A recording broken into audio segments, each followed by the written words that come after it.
Hello guys, இன்னைக்கு God level அசேஷன் மான்வாவோட episode 97 தான் நம்ம பார்க்க போறோம். ஸோ மறக்காம எல்லாருமே ஒரு லைக்கை போட்டுருங்க. ஏன்னா அப்பதான் இன்னமும் நிறைய பேருக்கு ரெக்கமெண்ட் ஆகும், தொடர்ந்து வீடியோஸை போட முடியும். வாங்க நம்ம டைம் மிஸ் பண்ணாம எப்பிக்குள்ள போகலாம்.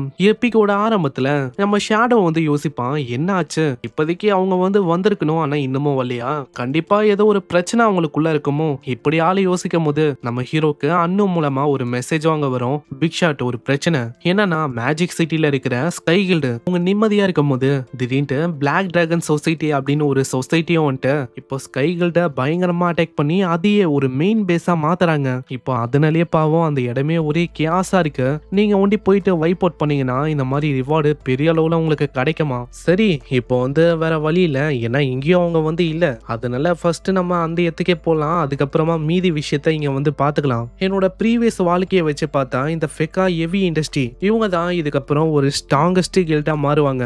அதனால ஹிவாங்கோட அம்மாக்கு எதுவுமே ஆகுது, அவங்களுக்கு ஒன்றும் ஆபத்தெல்லாம் இருக்காது. அதனால இப்போதைக்கு ஸ்கை கில்டுக்கு போயிட்டு அங்க இருக்கிற பிரச்சனையை சால்வ் பண்ண வேண்டியதா. ஹேய், நீங்க ரெண்டு பேரும் உங்க லீடர் உடனே எனக்கு இன்ஃபார்ம் பண்ணுங்க, என்ன அவங்களும் அதுக்கு ஓகே அப்படின்னு சொல்லுவாங்க. இதுக்கப்புறம் நம்ம ஷேடோ ஒரு மெசேஜ் அங்க போடுவான், இந்த மாதிரி இன்னமும் ஒரு 1 ஹவர்ல நான் அங்க வந்துருவேன். இதை கேட்கிற அந்த கில்டு ஆளுங்க ரொம்ப ஆச்சரியமா வராங்க. இன்னது 1 ஹவரா? நீங்க என்ன எங்க நான் யூசிட்டிக்கு ரொம்ப நெருக்கமாவா இருக்கீங்க? இல்ல ஆக்சுவலா நான் இன்னமும் மேஜிக் சிட்டில தான் இருக்கேன். இதை கேட்டோன்னே அவங்க ரொம்பவும் ஷாக் ஆகுறாங்க. இன்னது மேஜிக் சிட்டியா? மேஜிக் சிட்டி நான் யூஸ் சிட்டில இருந்து கிட்டத்தட்ட 1000 கிலோமீட்டருக்கு தள்ளி இருக்கு. அப்படி இருக்கும் போது உங்க டிராகனால சூப்பர் சோனிக் அந்த அளவுக்கு வேகமா டிராவல் பண்ண முடியுமா என்ன? நம்ம ஷேடோ அவங்க மெசேஜுக்கு ரிப்ளை பண்றோம், நான் யூஸ் சிட்டிக்கு ரொம்ப நெருக்கமா தான் இப்ப இருக்கேன். இது கேட்கறவங்க பயங்கரமா ஷாக் ஆகுறாங்க.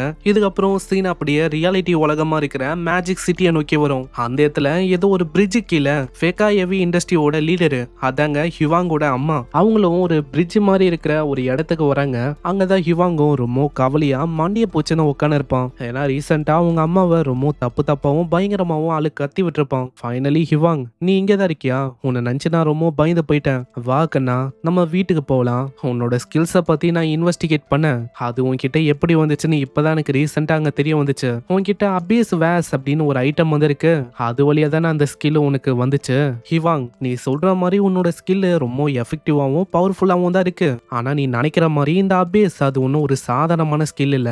எந்த அளவுக்கு இந்த அபேஸுக்கான ஸ்கில்லை நீ பயன்படுத்துறியோ கொஞ்சம் கொஞ்சமா உன்னோட பாடியை அதை டேக் ஓவர் பண்ண ஆரம்பிக்கும். ஒன்ஸ் உன்னோட மைண்டை இழந்துட்டேன்னா அவ்வளவுதான். இந்த அபேஸுக்கு நீ மொத்தமா ஒரு ஸ்லேவா இருக்கிற மாதிரி ஆயிடும். நான் ஒத்துக்கிறேன், என் மேலேயும் இங்க தப்பு இருக்கு கண்ணா. ஏன்னா நீ சொல்லும் போதெல்லாம் உன்னோட தாட்ஸை பத்தி நான் கேட்கவே இல்லை. அதனால தான் இந்த மாதிரி நீ அந்த ஸ்கில்லை வச்சு என்கிட்ட ப்ரூவ் பண்ணணும் அப்படின்னு நீ பாக்குறேன்னு புரியுது. ஹிவாங், என்னை மன்னிச்சிரு. ஏன்னா நான் முன்னையே நீ சொல்ற விஷயத்தை கேட்டிருக்கணும். ஏன்னா எனக்கு புரியுது, நம்ம கில்ட நீயும் ஸ்ட்ராங்கா மாத்தணும், வெற்றியை நோக்கி நம்ம கில்டு போகணும் அப்படின்னு ஆசைப்படுறேன்னு புரியுது. ஆனா நீ போற இந்த பாதை ஒன்றும் சரியில்லை கண்ணா. ஏன்னா நீ வச்சிருக்க அந்த பவர் ஸ்கில் இது எல்லாத்துக்குமே நீ ஒரு கட்டத்துல ஒரு பிரைஸ பே பண்ற மாதிரி இருக்கும். ஏன்னா இந்த உலகத்தை பத்தி உனக்கே தெரியும்ல, எந்த அளவுக்கு ஒரு கொடூரமான உலகம்னு. ஏன்னா இந்த உலகம் எல்லாத்துக்குமே ஒரு பிரைஸ வச்சிருக்கும். ஏன்னா இந்த உலகத்துக்குன்னு ஒரு லா இருக்கு. அதனால ஹிவாங்கு, வா என் கூட வந்துரு. நான் இதுக்கு மேலேயும் அப்படி பண்ண மாட்டேன். உன்னோட தாட்ஸையும் நான் இதுக்கு மேல மதிக்கிறேன், கேட்கிறேன். அதே மாதிரி நீ ஆசைப்பட்ட மாதிரி அந்த சிஓவி அந்த பொண்ணும் நீயும் க்ளோஸா இருக்கணும் அப்படின்னு நான் ஒன்னும் ஃபோர்ஸ் பண்ண மாட்டேன்.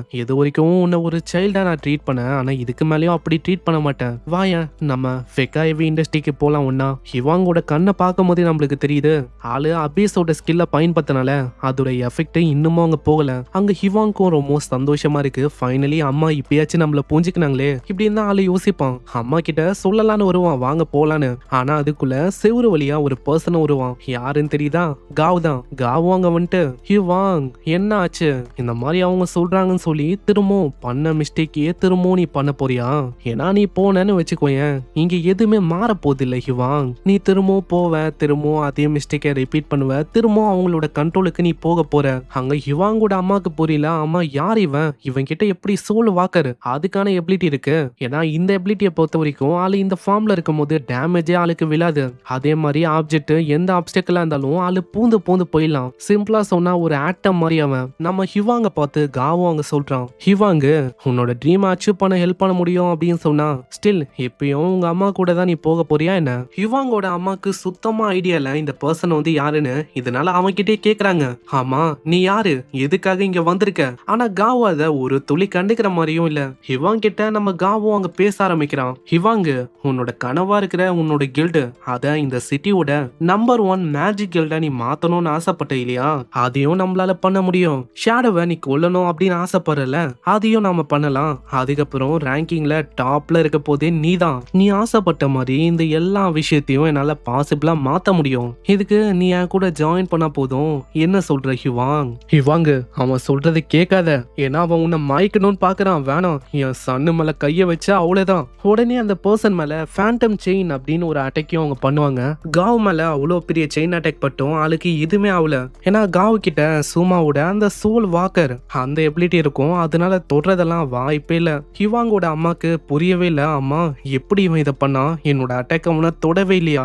ஆளு வேகமா வந்துட்டு வெறமா அவனோட கைய வச்சு ஹீரோயிக் த்ரோ அப்படின்னு அவங்க மண்டைய பிடிச்சு தள்ளுவான். அந்த அட்டாக்கு எப்பிக் லெவல்ல இருக்க அட்டாக்னால அந்த இடமே ஒரு மாறி ஆகும். என்ன இவங்க இந்த அளவுக்கு ரொம்ப வீக்கா இருக்காங்க? இவங்க தான் கிரேச்சியாவோட பெரிய கில்டா என்ன பார்த்தா தெரியவே இல்லையே.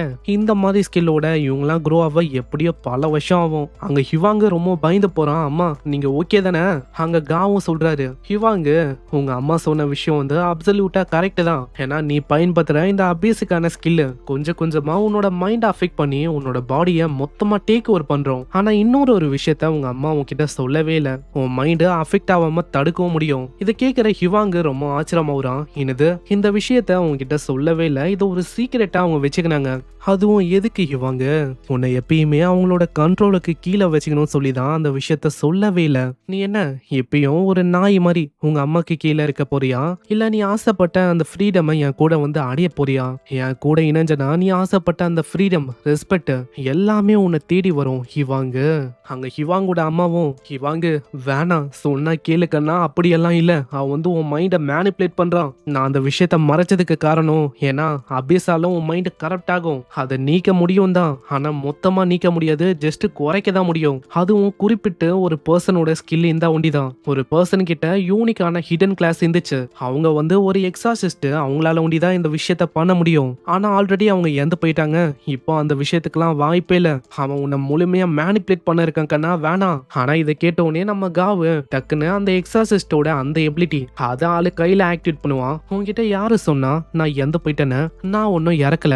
இப்போதான் இந்த எக்ஸாசிஸ்ட் இதோட எபிலிட்டியை பத்தியும் நம்மளுக்கு தெரியுது. இந்த எக்ஸாசிஸ்டோட எபிலிட்டி என்னன்னா, இப்போ ஏதாச்சும் ஒரு நெகட்டிவான எஃபெக்ட் இல்ல நெகட்டிவான ஸ்டாட்ஸ் எல்லாம் அவங்களோட ஸ்டாட்ஸ் இருந்தா அதை 50% இவங்களால ரெடியூஸ் பண்ண முடியும். ஃபார் எக்ஸாம்பிளுக்கு நைட்மேர், அபேஸ், டெத் கர்ஸ், மேட்னஸ் இந்த மாதிரி சொல்லிங்கனே போகலாம். இது எல்லாத்தையுமே மொத்தமா நீக்க முடியாது, ஜஸ்ட் 50% குறைக்க முடியும், அவ்வளவுதான். அங்க அதே மாதிரி ஆக்டிவேட் பண்ண அபேஸோட லெவலும் கொஞ்சம் கொஞ்சமா கம்மியாகுது.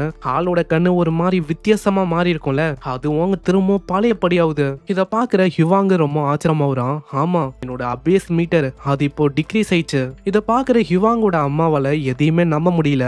இதுக்கு வாய்ப்பே இல்ல. ஏன்னா ஆல்ரெடி அந்த எக்ஸாசிஸ்டா இருக்கிற அந்த பர்சன் அவங்க எப்பயோ இறந்து போயிட்டாங்க.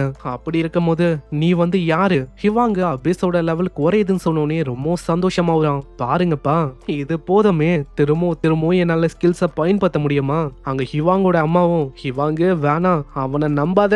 நான் சொன்ன அந்த எக்ஸாசிஸ்ட் அவங்க உமன், இவன் கிடையாது டெஃபினட்டா. ஆனா நம்ம காவும் அப்படியே ஹிவாங்க மேனிப்புலேட் பண்ண ஆரம்பிக்கிறான். ஹிவாங்க என் ஸ்கில்ல பார்த்தும் உனக்கு நம்பிக்கை வரலையா என்ன? ஏன்னா நான் இந்த மாதிரி என்னோட ஸ்கில்ல பயன்படுத்தியும் உங்க அம்மா பாத்தியா என்னோட ஐடென்டிட்டி ஒரு பொய்யே, நான் வந்து ஒரு பொய்யானவன் அப்படி இப்படின்னு பொய் சொல்றாங்க. அதுவும் எதுக்கு? அவங்க உன்னை திரும்ப அவங்களுக்கு கீழே வச்சுக்கணும் அப்படின்னு பாக்குறாங்க ஹிவாங்க.